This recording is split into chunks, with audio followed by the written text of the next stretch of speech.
So in this chapter, what I want to talk about is how you can enhance your photographs in artwork. Now, I don't want to go over how a particular tool works. Instead, what I want to do is focus on technique, how you can use probably the tools you already know how to use, but in a way to give you the best, most professional looking results. Like I said, I don't want to go over and show you exactly what the clone stamp tool does, but in certain scenarios, maybe we can use the clone stamp tool to achieve a certain effect. So it's really about technique in this chapter. What I want to talk about in this particular movie is how we can create interesting, creative color effects using some of the different adjustments that are available to you inside of Photoshop. In this movie specifically, we're going to take a look at the hue saturation adjustment and also the color balance adjustment. So this was a photograph taken by a professional photographer. It's somewhat blurry, but that's okay. I'm not concerned about that. What we want to do is we want to manipulate the color values to create more interesting effects in this image. You can find this same document in your resources folder. It's called bargafamily.psd. So let's jump right into it. The first thing that I want to do is add an adjustment for the hue and saturation. My adjustment panel is open, so I can simply click the hue saturation button. If your adjustments panel is not open, you can always come down here towards the bottom, and here you can choose hue saturation as well. They both do the same thing. They create a new hue saturation adjustment layer. So if we take a look at the adjustments panel, what this allows us to do is change the hue, saturation, and lightness of pixel values within the image. So if we drag this all the way over to the left and to the right, you can see that this hue slider is interacting with different pixels within the photograph differently. And that can be helpful, but in this particular case, we want to apply more of a global tone range to the entire image. So what we can do is come down here towards the bottom and check colorize. Now obviously this is set to a very extreme hue adjustment, so I'm just going to back that off a bit, but I do want to be kind of in the red-orange area. Usually when you're working or dealing with a person as a subject matter, orange, red, that type of hue is going to give you a warmer appearance in the photograph. But obviously, this doesn't look any better than the original. If we turn off the visibility of this layer, this is the original, looks a lot better. This looks almost like a grayscale, sepia tone type of image, but that's not what I'm looking to do.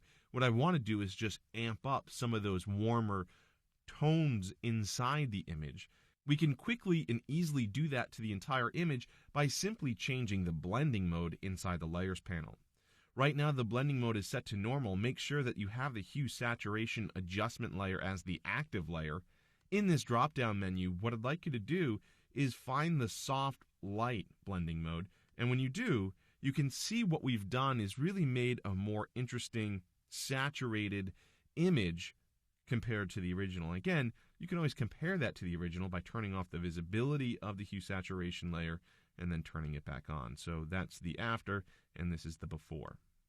So if you feel like it's a little bit too pronounced, and maybe it is, one way to back it off is to come over here and change the opacity of the layer. Maybe if you cut it in half, you're going to get a better look than what you would have if you left the opacity at 100. And again, you might want to just take a look, the original, and then this is the after. So you can see that we're creating a more interesting color effect. What we want to do now is add another adjustment. In this case, we want to take a look at the color balance adjustment. So again, down towards the bottom of the layers panel, I'm going to click the adjustments icon, and this time, go ahead and select color balance. Once you set color balance, the first thing that we want to manipulate here are some of the highlights. So go ahead and select that. Once you choose highlights, why don't you bump the slider over towards the reds and also amp up some of the yellows. So I'm going to drag the yellow slider to the left a bit. So now we're really creating an interesting effect with more of a glowing type of appearance. Again, you can turn off the visibility of the color balance layer to see what it would look like in terms of the steps that we've been taking. You can turn them both on so you can see the original and then the after. And again, if you feel like it's too pronounced, come back to the hue saturation layer and adjust the opacity.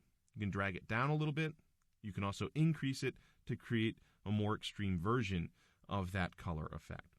So by manipulating the opacity levels within the layers panel And also coming over and adjusting some of the different sliders here for your adjustment layers, like the color balance and the hue saturation. You can really create more interesting effects. Now, this isn't about the perfect recipe that would work perfectly for every single image. Every single image is different, so you're going to have to spend some time looking at how you can manipulate that particular image. Again, we can continue to experiment. If we want, we can set the tone for the shadows, and here we can add more red or yellow.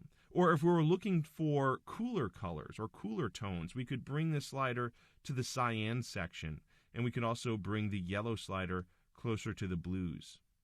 And we could also do the same thing for the highlights. If we come back to the highlights, we can drag this slider over to the blues and drag this slider over to the cyans, creating a cooler effect. And again, if we feel like it's too pronounced, we can always come back to one of our layers, hue saturation or color balance, and we can drag down the opacity slider. Generally, when you're working in this fashion, the hue saturation is going to be the layer that you're going to be adjusting the opacity for to get some more normal values or original color values from the photograph. And again, if we wanted to here in hue saturation, I'm just going to drag this back to 100, we could bring this slider over to the blues, again, to create cooler tones. Obviously, it's a bit pronounced, so I'm going to drag the saturation slider back a little bit. And again, we probably want to set the opacity, probably cutting it in half somewhere around 50%. And same thing with the color balance. Maybe I'm going to back off some of these blues just a little bit and bring in some of the reds for the midtones and also the highlights.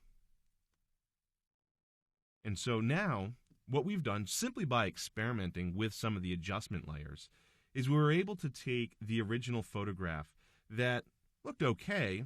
It's a little blurry, but again, that wasn't the point. But we really wanted to play with some of the tone values inside this photograph to warm it up or to even cool it down. And it's creating a more interesting effect, almost like you're using a certain type of film to capture this image. So what I want you to take away from this movie is you can use these adjustment layers and use different combinations of warm tones and cool tones, and also play with the opacity values within those adjustment layers to create more interesting and creative color effects with your photographs.